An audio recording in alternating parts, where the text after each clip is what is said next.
was late evening and the sky looked sickly gray. A cold drizzle blurred the road ahead. My wipers struggled against the glass, but the water fell like needles. The highway was nearly empty. The silence inside my car made the storm outside feel louder somehow, more alive. I was driving back to my college hostel after visiting home for the weekend. The road stretched out, long and empty.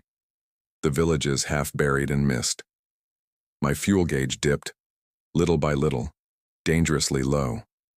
So I pulled into a small gas station, on the outskirts of town. The place looked abandoned. A single yellow light above the pump flickered as if it was about to die. A crooked sign swayed in the wind. Behind the station, a massive banyan tree loomed, its branches like dark, reaching claws against the sky. I parked by the pump, left my headlights on, and stepped out. The air smelled damp, earthy, faintly metallic.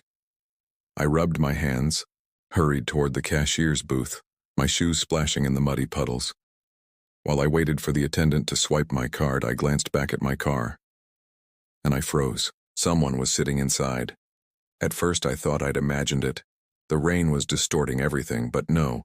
Through the windshield I could see the faint outline of a figure in the driver's seat. My seat. My heart hammered. I had locked the doors before stepping out. I was sure of it. So how did he get in?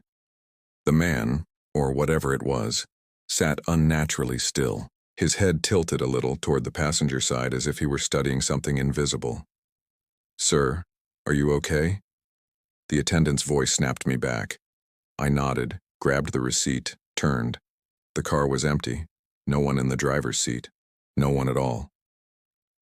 I stood there a long moment, rain soaking through my jacket, my mind screaming at me to leave. I walked back slowly, unlocked the car, slid in. My hands shook as I gripped the wheel. That's when I noticed it. The passenger seat was wet, as if someone had been sitting there, moments ago. The drive back was worse. My headlights barely cut through the mist. Every time I glanced in the rear view, I thought I saw a shadow in the back seat. Each time I turned, there was nothing. By the time I reached the hostel, I was trembling. My roommate, Mike, was asleep. I told myself it was imagination, the storm playing tricks on me. But that night I woke to a sound, the sound of a car door opening. I rushed to the window that looked over the parking lot.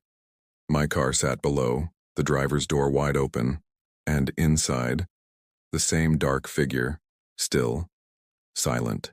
I wanted to scream for Mike, but my throat locked. I couldn't move, couldn't breathe. Headlights swept into the lot. For a flicker, the beams lit my car's interior. The figure turned. Its eyes weren't human. Glossy, pitch black, like pools of oil. And then, gone. The next day, I told Mike.